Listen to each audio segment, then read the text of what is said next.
Hello everybody, welcome to the Homeschool Plus conference.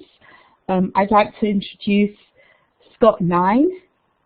Scott became an Executive Director of the Institute for Democratic Education in America, IDEA, in 2010, and has spent 5 years traveling, listening, organizing and learning about the state of education across the US and Puerto Rico. Scott's focus is on the intersections of place and community-based education, movement building, systems entrepreneurship, action research, and public narrative. He earned a master's in social work from Arizona State University in 2002, where he focused his learning on program planning, nonprofit administration, and community organizing. He is experienced teaching 7th graders, directing state university housing programs, working with seniors, and supporting social work, educational, and community organization.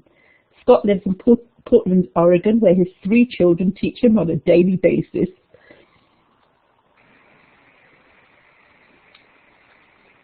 I'd like to thank our sponsors and supporters, Homeschool Life, G3, Home Education Magazine, and of course, Blackboard Collaborate. If everybody would like to show us where they're from, to the left of the whiteboard, there are icons. If you go down to the second one, which looks like a star or a sun, and press on it, and show us where you're from. Also, write in the chat box where you're from and what time it is, what the weather's like, anything you'd like us to know about you as well. I'm a smiley.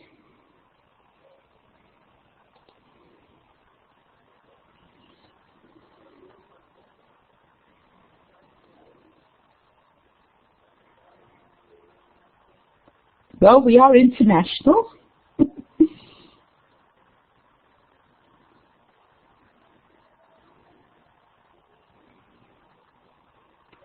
Okay, thank you, everybody. I'd like to hand it over to you, Scott. Thanks, Maisie, and hello, everyone. I'm happy to be participating in this online learning extravaganza and conference with so many really amazing people doing really interesting work from different perspectives. And when I was asked to participate, I was interested particularly in trying to provoke a little bit. So this will hopefully be something that if I'm on target, will cause some kind of reaction that I hope won't be painful, but will be interesting to spur some thoughtful conversation around really thinking about what's the future of learning going to look like for whom, where, and with a particular lens towards thinking about the political in the richest ways that we might use the words, not so much kind of purely partisan thinking, but what does it mean to think from a kind of political space? For those who have some history of the civil rights movement, you'll note the title, From Protest to Politics, is one that I really want to kind of honor and share. And if folks aren't familiar, I'll give a little background context as well, and then link it into what it has to do with the homeschooling plus learning revolution kind of concepts. So From Protest to Politics was a significant article written by a civil rights organizer named Bayard Rustin. There's a really nice, if you've not seen it on Netflix, there's a nice little documentary about Bayard Rustin's life called Brother Outsider. He's not known by folks who aren't maybe gotten deeper into the layers of the civil rights movement because he was a gay black man. But he was significant in the fact that he had gone and studied with Gandhi in India and was one of the key people who brought nonviolent tactics to the civil rights protest, was a key strategist on many levels, helped organize the March on Washington and many other key events. Of particular, this article came at a time after the Civil Rights Act had been passed, and he argued that it was time to move from a protesting standpoint to a place of political movement building and working through systems. And it was very controversial. It remains controversial in the lives of many folks who are passionate about what the civil rights struggle was and is. And I certainly come from the perspective of thinking that civil rights and the struggle around it was a human rights struggle, and it's certainly not over and not to be done. So you might be asking why a white guy is using that as a reference point for a conversation trying to provoke people interested in thinking about kind of homeschooling or these things. But the way that that comes from is this belief that in order to be advocates or to be thinking about what kind of learning environments we want to advocate for, who we might link up or advocate with, and who should be experiencing what types of powerful learning, it's important to orient ourselves to think about the world that we live in. And what I've put up here is a slide that comes from the field of capacity development that basically says the prerequisite of capacity, in a sense to think about our agency to change things, is rooted in how we come to understand the world that we're in and where we locate ourselves within it, and how we develop a kind of attitude toward that context.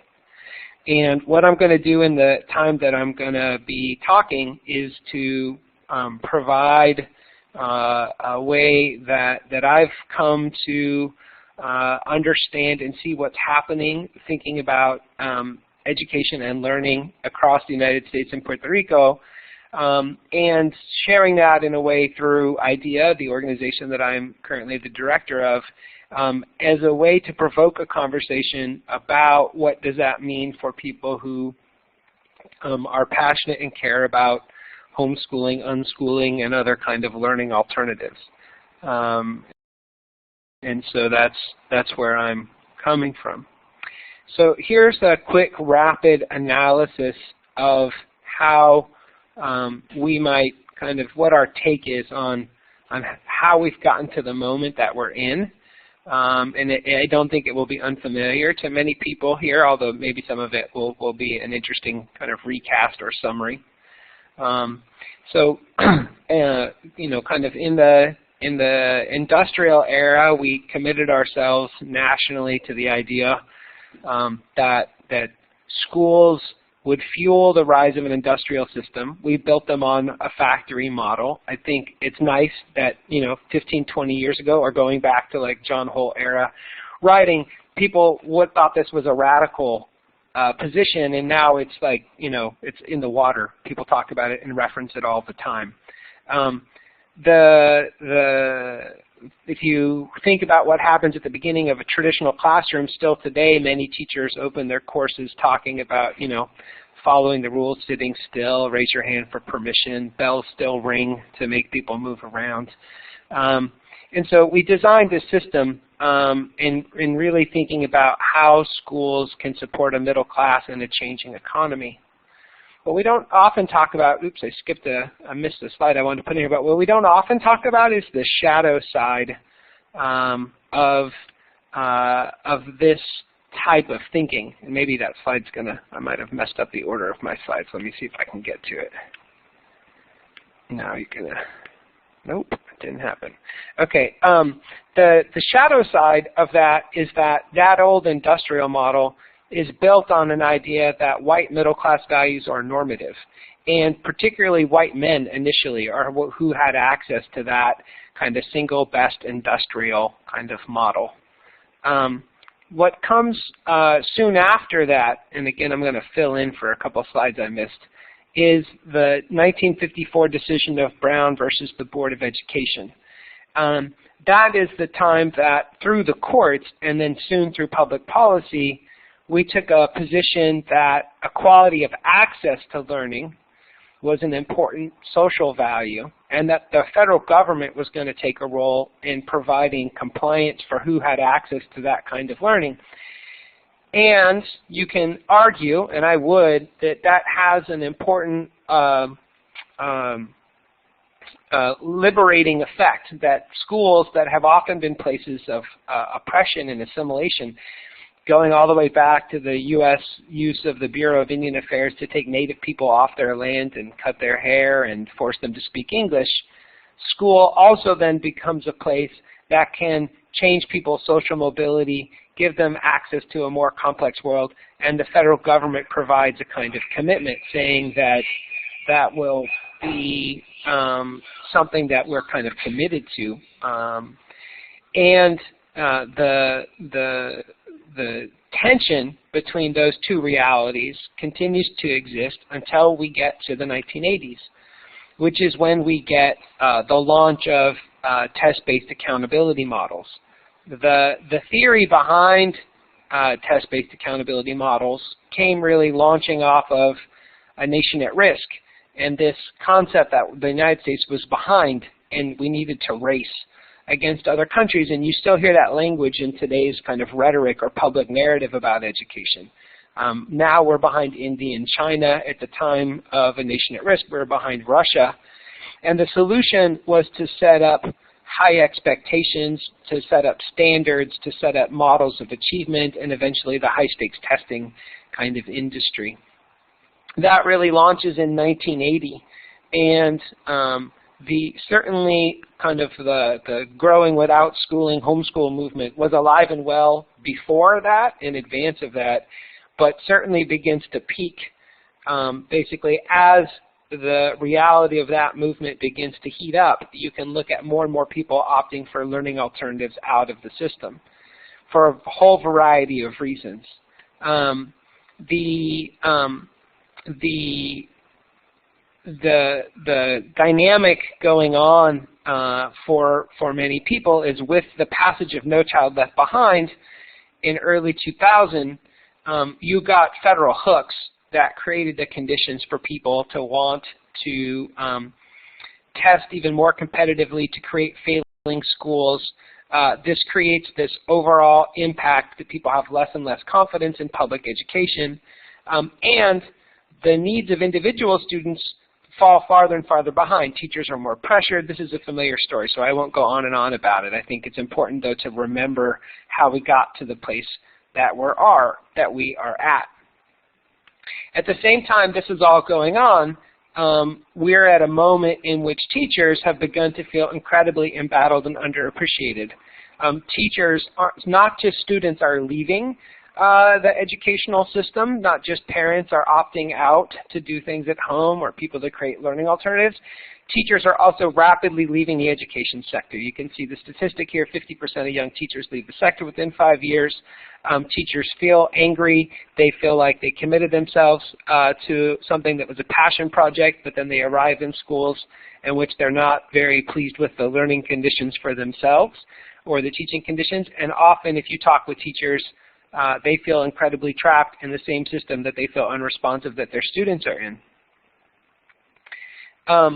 All of these things add up to this kind of narrowing relevance of school, a lack of relationship, an inability to attend to personal needs, general sense of lack of confidence, and more people feeling like school as a structure is not serving them.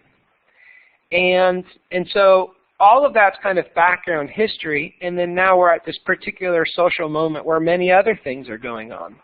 To give a quick kind of view of that, what we kind of look at is that this kind of old order, this way of thinking, this educational paradigm is dying. It hasn't been realized yet. You can watch the current Common Core dialogue and narrative in a way that you can see how it can be heated up. But the reality is the idea that we're going to use high-stakes tests, measurements, standards, and accountability to kind of narrow and compete is done. People know that that's not going to realize the needs of their own community or of their children, but it's a mess of future possibilities, and there's not much coherence in terms of public discussion of what we want in education. There are plenty of efforts, and inside of those efforts, it's important to note this is a perfect set of conditions to both privatize public education and also to potentially transform learning in communities. It holds this kind of promise and kind of peril effect. This is the view that we take. What's core, and I think core to this particular conference, is an understanding that learning has left the building. And to be honest, the people participating in this online network are, I think, farther ahead of a curve in understanding that truth than many folks who are still working inside of public systems. It's very difficult to reconcile education as a kind of profession or even as a public good with the idea that you can learn anytime, anywhere. And certainly, while John Holt wrote about that a long time ago, technology has advanced to the point that it is unrefutable. People understand that you can learn powerfully in all kinds of ways, and information is gathered in ways that everyone has access, or at least there's gaps, I think, in digital access to be mentioned, but people generally have more and more access to any kind of learning they want, and we recognize also that there's been huge advances in the neuroscience of our kind of gut understanding of the conditions people learn best. And so the rise of that neuroscience means that it's no longer a hippie or a left or a libertarian position or an ideological discussion about learning. It's a scientific best practice conversation about the environments human brains grow best in. And so that's also begun to change and affect what's going on at the current moment. It's also important to name that that promise of Brown versus Board of Education has not been met. And as we think about what's going on across the country, we have to also recognize who's being impacted most by the way the public system is structured. And it's very important from a values perspective for me and for IDEA to name that many young people are in family situations in which they don't feel as though they could opt out or unschool or homeschool or create a learning alternative, or don't want to because they're committed to the idea of healthy learning spaces being possible. But the folks who are then most impacted in terms of poverty, racism, school closures, and what's often referenced as the school-to-prison pipeline are young people of color, mostly young black men and Latino men, but certainly broadly across the spectrum. It also is poor people. And our efforts as a nation on the kind of political and policy front have really not been successful in changing that, and really important to hold how that happens in terms of what's happening in different communities or different states when we think about what kind of learning we want to advocate for. The other major thing that's going on in the world that I think is provocative is global climate change. The Antarctic ice sheets are melting. I think I don't think it's useful to work from a place of crisis, but the reality is that we all need to have tremendous urgency in thinking about the ways that we live with one another, the way we use resources, and the way we build community relationships. And as much as the internet or technology is a game changer, so is climate change, although it's harder to kind of see how it affects us. And so when we're thinking about how we want to pursue thinking about the future of learning, this is an important input. IDEA's view of the world is that over the last 20 years, progressive educators have gone into hiding, and for this particular conversation, I would say many students and parents opted out of the system completely. They went home. And I wouldn't say people shouldn't go home. I believe every parent and young person has a right to decide, where they want to learn best. And if they have the ability or capacity to do it, not going to argue against that. But often people have done that because they felt trapped, broken, scared. It wasn't working for them. They wanted to do something different. Sometimes with an ideological bent. Certainly some folks, homeschool out of a set of a Christian ethic, and other people homeschool out of a far left ethic, and people have all kinds of reasons for doing what they do. IDEA's story is that people, in a sense, because of these conditions, went into hiding in some form. For some folks, that meant doing some great work inside of their public school classroom, but kind of hidden away from the system. For some people, that's building alternatives or charter schools or independent schools. But people who share a lot of values about what really healthy learning environments can look like ran away, kind of, and that they're in some outposts and in some isolation. And we're at a unique moment where people are beginning to tip back towards trying to find one another, and lots of new intersections and connections being made. Our view is that there really is great education going on all over the country, sometimes in living rooms and sometimes in classrooms, sometimes in whole districts, and that we don't have to take a position that is ideologically about one of those environments being superior to the other, but instead to try to look at what's fundamental to those conditions and who should have access to more and more of them. And so what we try to do is think about how do we put people together in coherent, politically powerful ways. In other words, what would it look like to build a network that has real political and social influence in thinking about the future of learning? And we try to do that rooted on a set of values. So how can we describe the ethic, the values, the thinking behind what would make for a strong network to advocate together and build that? This next slide really lays out a kind of quick-hand version of how we approach that. And it is our analysis, going back to the title of this presentation, that we need to try to convince numbers of people coming from very different perspectives that it's a time to move from protest to a political engagement and strategizing together with a common, trying to find where there's kind of a common set of values that are both broad enough and tight enough to be meaningful. This is the framework we use to share with the people that we're engaged with. It is built off the work of a woman named Joanna Macy with several adaptations. But you can see the outside circle is a yellow circle of relationship, and that comes from the idea of wanting to be in relationship with everybody, even people who we might disagree with or have a strong difference of opinion. That the way we learn and change our mind about things is to be in conversation and dialogue with people. The inner blue circle is a values circle. This is about trying to find that ground that feels not empty and just rhetoric, but can hold some tension between people pursuing different approaches to learning and different strategies with different language. Inside is looking at how people pursue educational change.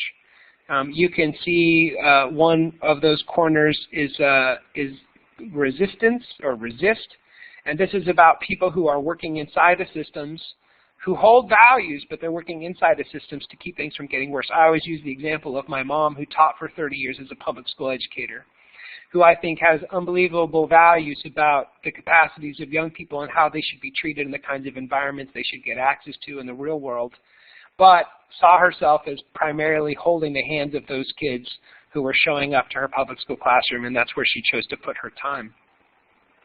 Opposite of resistance, catty quarter angle bottom down, you see reform, which obviously has come to be a dirty word in education as we tag reformers. But in this case means simply people who are working inside of systems to try to improve things incrementally. So you can think about this as kind of school leaders, program policy people. You can look at it as people working on homeschool laws, basically people who are trying to reform policies or practices by working with the system itself and trying to create those things. Top right, you'll see alternatives as a strategy. This is a kind of everybody trying out all kinds of new ways to think about how to, what learning should look like, how it should happen, where it should happen, with whom, and is really a place to hold those values but to be inspired by them. And then the bottom left is consciousness. How do we write, talk, media that helps us test out and try out ways to change how we're thinking about things. Our view of things and provocation here is that folks in these strategies spend most of their time angry with one another, upset with one another. We don't take a step back and look at shared value alignment. And so we lose a lot of powerful kind of political traction and energy. To give a quick story about it, I shared, not this same talk by any stretch, but I previously have shared this kind of grid and set of ideas several times, and was in a room full of a couple hundred teachers. And I remember very distinctly one 68-year-old woman who, as we shared this, began crying. What I had asked everyone to do was to map out their own kind of context, you know, if they worked in a school, if they worked in a community, and to try to point to who were the actual people or the actual projects or programs that they could populate this inside grid with based on their own values. Who would they look at? And what this particular teacher started doing was crying because she'd realized she'd spent the last 15 years mad at her best allies. And so as we begin to try to think about the value, what's been right about going off and doing what we're doing, but the ability to come back together is to begin to try to think about how our different efforts and strategies might aggregate or line up together. For our own kind of lens into that, and a push in terms of this conversation, is to look at what types of bubbles, and you all might suggest new bubbles we might link in here, but as a quick sense of it, how do we look at different words, different networks, different approaches to thinking about learning and who gets access to it, and how might they be stitched together? This next slide is just a quick image of the number of organizations and groups that IDEA has over the last 5 years had a chance to get connected to in some form. There are many more, but the slide gives you a sense of people working from very different perspectives, but I think with a common value set about what they think the future of learning can look like and wanting to try to pursue that together. This next slide is just a very quick look at the ways that the strategies that IDEA pursues and our idea of thinking about building movement capacity. And I'll come back to that if people have questions, but I'm going to skip over talking about it for a minute. And simply getting soon to wanting to have discussion and dialogue, one of my more powerful learning experiences in the last 5 years was getting time with Dr. Vincent Harding.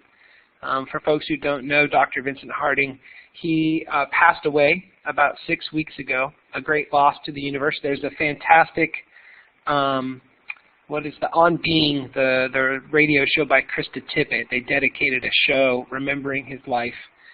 He wrote Dr. King's speech on the Vietnam War, one of the more memorable speeches. And one of the things that he articulated was this idea that you can't make a movement, but you can prepare for one.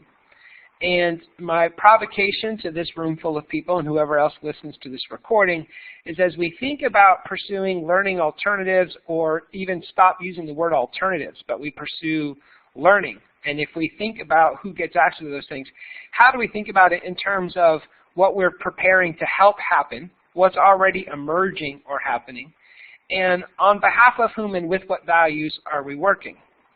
And you know, my kind of last provocation is that we have to hold two tensions. Is that one, we're at a time of incredible promise, both in terms of the ability to personalize learning, the access of young people to just real-time daily space, the changes in public opinion and thinking that's just at the very beginning of a tipping point that will change quite significantly, I believe, in the next 10 years. But we're also at a time of tremendous peril. We have tremendous gaps in equity in our country. There's tremendous injustice. There is huge amounts of social poverty.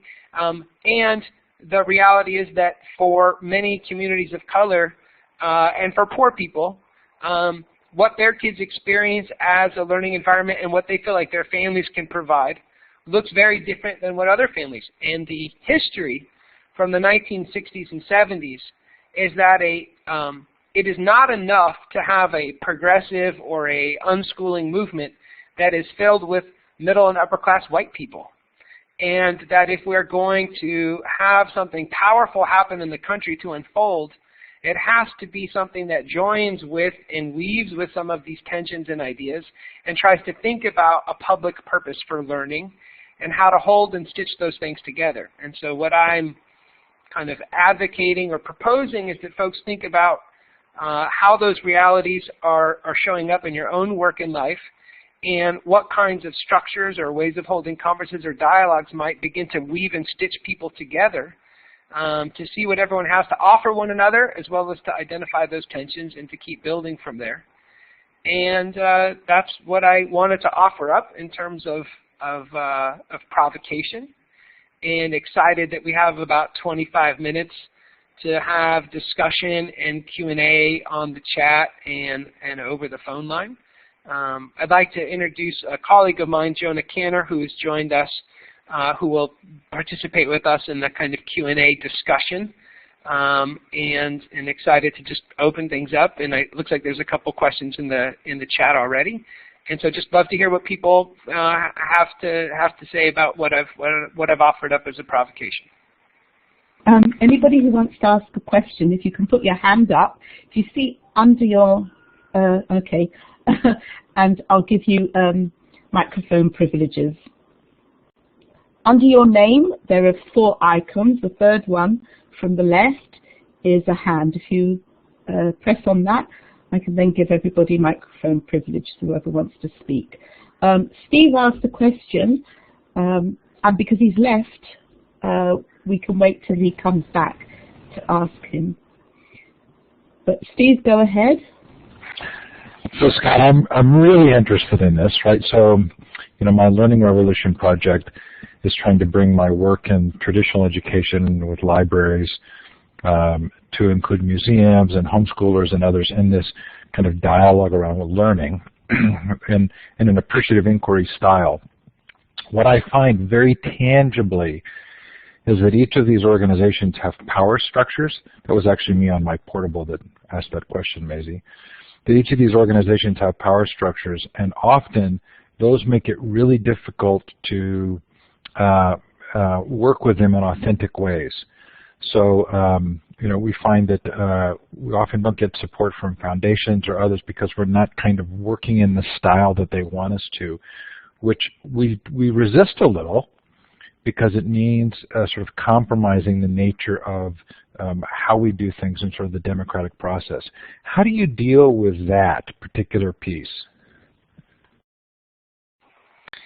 So it's a great question. And first of all, know that everything I'm offering up is kind of provocation to think together and to share thinking out loud. It's not that it's the truth, you know, like I'm not suggesting that it's right. So the question you ask is one I think is the right kind of question to be asking, which is if we want to cause change, where does it happen and what does it look like and how much to do? So my take on it is, and I think we have to move from multiple strategies. So I think it's useful to have different approaches to try out different things. I certainly would love it if the universe worked that some different institutions, be it foundations or other large educational organizations or research groups, would be easier to access, would have less of a kind of power structure kind of hierarchy in place, and that we could have more authentic kind of not knowing comfortable conversations. And I believe passionately that from a strategic perspective, going back to that Bayard Rustin article, that we're at a similar moment around a very, you know, kind of a slightly different subject in time, and it's a different nature of both the demographic coalition that has to be put together, but also the habits and traits and skills we have to pursue. I take the position that we have to be able to work on multiple fronts, and one of those is that we have to be able to be in authentic conversations and have the capacity to put expertise down and drop titles and lose the kind of credentializing effect. But also we're at a time in which we need to, you know, put on suits and dresses and navigate political structures and play powerfully at a macro level, because the absence of playing is its own action. And I don't think that given the stakes, not just in terms of climate change, but in terms of corporate dollars going into education, the kind of deconstruction of the public system of one kind while an opportunity to reinvent it, that we have to play strong, and that in some ways it is, one person could say it's inauthentic. I find it that there's an authentic space inside of me to think about how to be powerful advocates in those ways, and I think that means building and being comfortable with some of those structures, recognizing all structures are inhabited by people. A lot of times those structures, sometimes those structures even really serve those organizations well. And that being comfortable with, even for ideas strategically, we choose the title executive director because even though we recognize limitations in that, we know that that will make much of the kind of education world be able to see us and to potentially allow access into different meeting rooms, into different things. And so there is a political consciousness that I think we have to decide that we are not just going to resist, even if we feel like we might be right, but we're going to figure out how we build the capacity in ourselves and how we network in ways that step forward into, in a sense, kind of, it may not even be called public space, it might be slightly tipped towards institutional space, but that if we don't work at both levels, where we are connecting all of the parents and young people and community groups, and also playing at that macro level political space, we are doing a disservice to the possibility of the moment, and that it totally can be frustrating and in missteps, but that we need to be doing that learning and building those muscles rather than kind of being off to the side, or in the most provocative way, self-marginalizing at times would be what I'd offer up.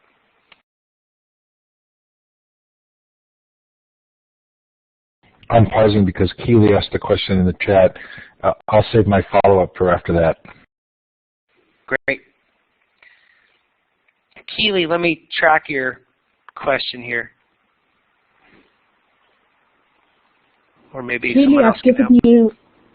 I've given you microphone rights. If you want, you can speak.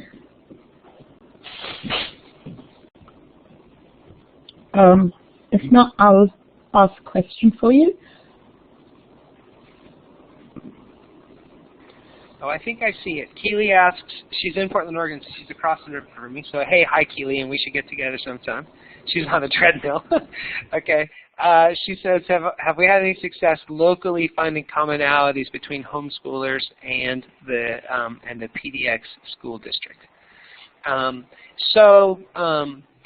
IDEA's efforts have been kind of statewide in Oregon, and we're beginning to do more and more work in Portland, although we have not been hyper over-focused on PPS, although I am in a meeting on Monday with the school board and on connection with Dignity in Schools campaign, and working with a bunch of moms who've been experiencing the school's quickness to suspend young black boys at very early ages. And it's a slightly different conversation, but it's very rooted in thinking about the power of moms to rise up and advocate for their kids. Statewide, I would say that we have had some success, and actually it wouldn't really be fair to credit IDEAs having success other than the conditions are ripe. The governor, John Kitzhaber of Oregon, has appointed a really great educator named Nancy Golden to be what they call the Chief Education Officer. And she is someone who is very interested in learning. She's a learner herself. She considers herself a lifelong learner. She's a student of learning. She likes folks like Jeff Duncan Andrade. Folks don't know his work in Oakland. And she really sees the need to try to look at personalized learning, how different schools are structured, thinking about the future of learning models. And there has been some connection with them to some of the kind of homeschooling groups. That's not necessarily been brokered by IDEA as much as kind of witnessed by us or kind of encouraged at times. For our part, I would say that we're organizationally a little bit more focused on kind of grassroots groups and networks linking up together than on the specific mechanics. In other words, we're our work is really trying to link things up nationally and with a rooted local focus, but we wouldn't take on such a specific project as that, although trying to nudge people to take on that kind of work. There is, the only other exception is you might be familiar with Lori Walker of the Village Home, which is a really nice kind of homeschooling resource center based in Oregon. And she did participate in an innovation tour that we held that linked her up with several other education actors, and there's been some outgrowth of that, but nothing quite so strong as what you're suggesting, Keely, yet. Let's say yet. It's a great idea, and we should keep working on that kind of connection.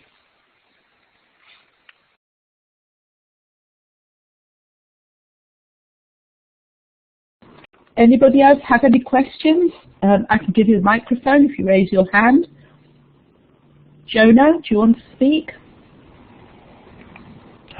Scott, I can keep going a little because I'm personally very interested in this. I'm trying not to monopolize, but I'll keep going until someone else raises their hand. Awesome. Go for it.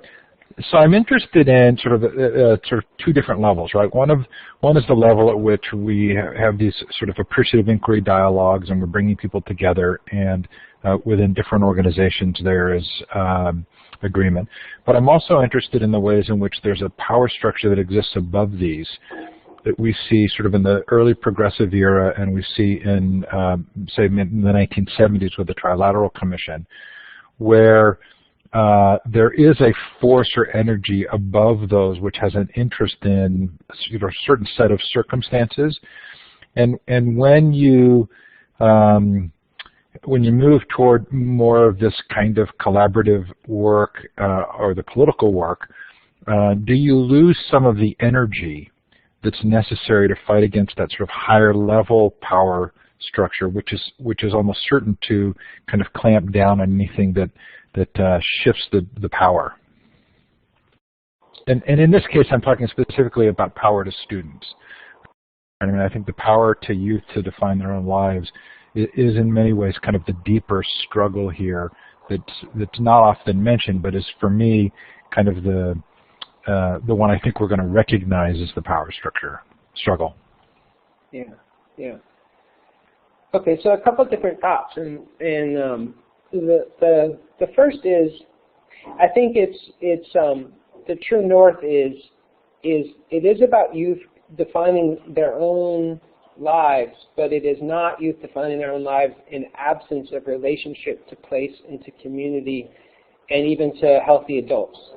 So both personally and organizationally would say, whether it's Seth Godin's The Dip, or it's Lisa Delpit's Other People's Children, or it's Paulo Freire's writings, understanding the conditions of both learning and learning taking place in a certain context, or to use John Holt language, if we learn like we breathe, the question then becomes, what are the qualities of the air around us? I think that we need to take positions of people of all ages across multiple generations and very different cultures have to be thinking about the agency of young people and the access and tools to powerful learning they have, but also what their communities need to ask of them, what our social problems are. There's a civic relationship and responsibility. We're not learning in a vacuum. In other words, as one of our board members and one of my mentors, Justo Mendez-Aramburu from Puerto Rico, said, is it possible someone can have a highly personalized learning experience and still learn to be an oppressor? And I think that the position that we would have is that there's a certain set of social values and community problems to be confronted, and that creates a dynamic that's a healthy tension between agency of young people and community challenges that likely they're very interested in, but that we don't need to necessarily divorce the two. In terms of the first part of your question, in terms of energy towards meeting that true north, I think the answers are absolutely yes, it could.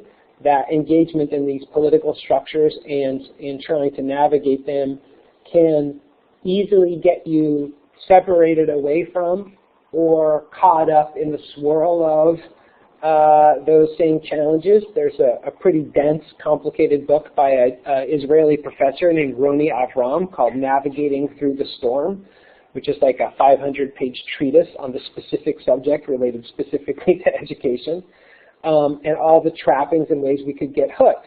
At the same time, I think that an AI process in particular, sometimes it misses paying attention to context and politics.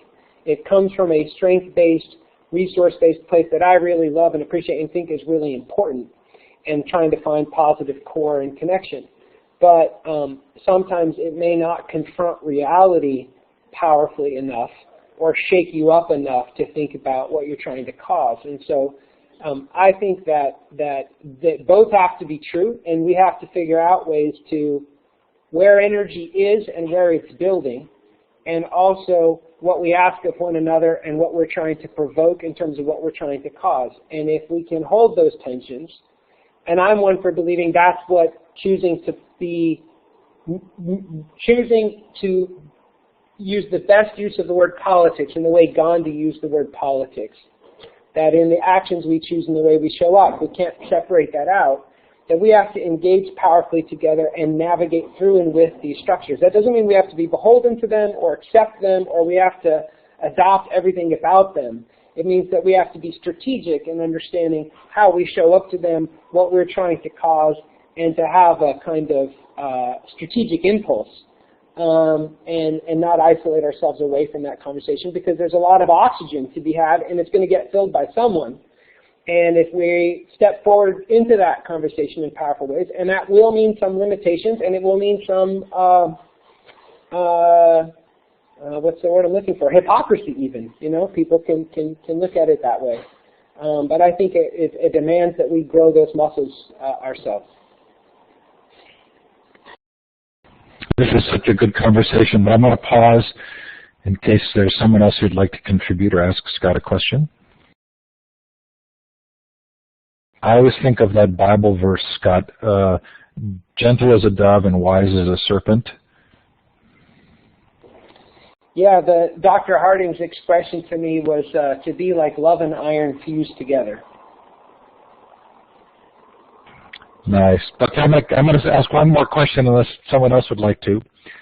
So sort of on a related but slightly different approach to this, Pasi Sahlberg from Finland uses this phrase germ, the global education reform movement, and he says that in many ways it is like a germ. It is a virus, and a virus doesn't actually depend on being healthy to the host. It just is good at replicating.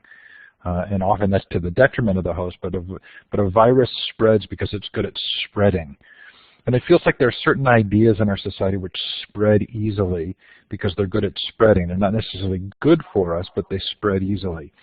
So how do you think about spreadability and stickiness and the sort of the ways that we talk about ideas? How important is it to be able to phrase or construct the message in such a way as for it to be easily applicable? And let's use Gandhi again as the example. I feel like Gandhi's spinning wheel was this terrific visual, mental construct that allowed people at all levels to kind of get behind an idea. Nice.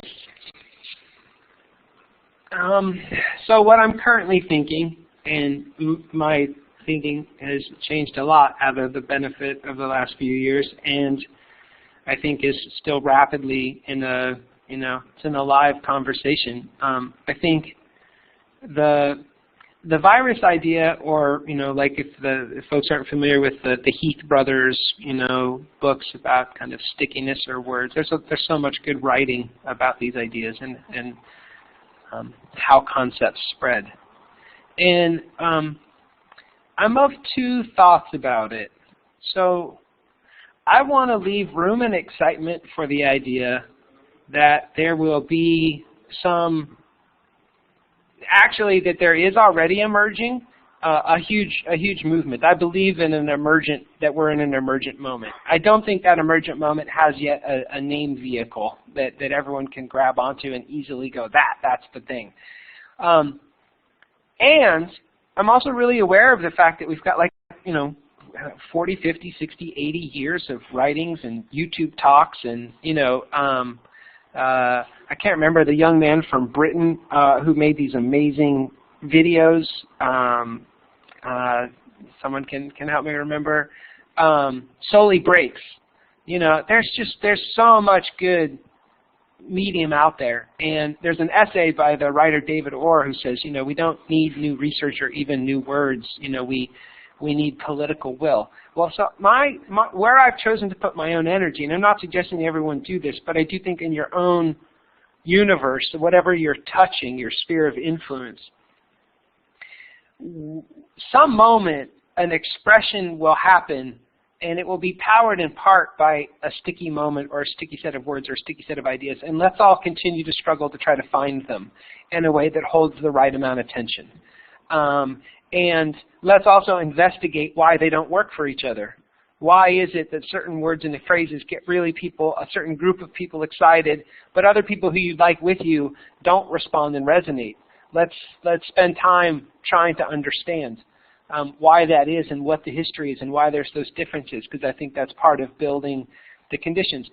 For me, it really is the question about not being able to control necessarily that moment that will resonate, but being able to build the relationships, the networks, the pathways, the structures, the muscles to be able to have a moment become viral. In other words, those things all take place in a certain set of conditions.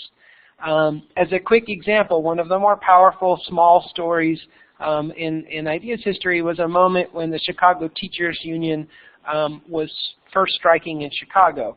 And Sam Chaltain, someone who, Steve, and I have a relationship with, got asked to go on CNN to talk about the teacher strike as one of the first responders at a high-level way. And so he called and said, who do we know in Chicago? What do we know? And because of relationship building done, I was able to get a hold of some of the key leaders in CORE and the Chicago's Teacher Union. And I asked them, what was their read on what was going on and what was most important to them. And they were able to articulate two key messages. One was that nationally it would be easy to miss that this is a Democratic mayor against a mostly Democratic union. And secondly, that it'll be pitched as a wage issue, because that's what they have to contractually strike over, but it's really about teacher and student learning conditions. And that at the core of their argument was that teacher conditions are student conditions, and that all of them needed to be significantly changed in ways that I think most people here would appreciate in terms of powerful steps forward. Sam was able to jump on CNN and do a great job in a couple of minutes articulating what those folks on the ground would like to have spoken in that level. And I say that not because the message itself was great, although I think there was some good words used, and Sam's a great communicator, but that we had built relationships at a level in which that kind of quick connection could be made in a hurry. And so to me, the viability of things is built on the networks and structures and relationships we have for them to fire across. In other words, if the messages and stories and narratives are electricity, the relationships are the lines in the building of the relationships and people on kind of a new kind of an electrical grid. And that we be thinking about how we do that and how we become visible to each other and how we spread things, I think is very important. Scott, we need to close for people to be able to move on to the next set of sessions. Thank you. That was delightful. Yes. I'm glad you liked it. And Jonah, you raised your hand right as we got to shut down. No, maybe was clapping, but if you want to ask a question, Jonah, go ahead.